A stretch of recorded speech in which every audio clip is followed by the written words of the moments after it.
Um ingrediente para ajudar contra a tosse, sabe aquela tosse seca? Para também fortalecer os pulmões na medicina chinesa e de quebra melhorar a qualidade da pele.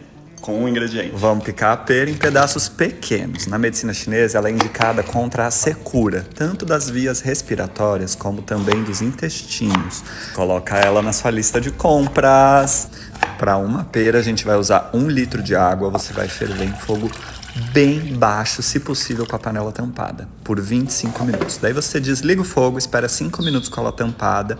Bom, a pera é um santo remédio na medicina chinesa. Eu queria saber se você gosta de remédios naturais e se acha que eu deveria continuar apostando mais. Daí você toma esse chá morninho ao longo do dia e várias vezes por dia. Saúde!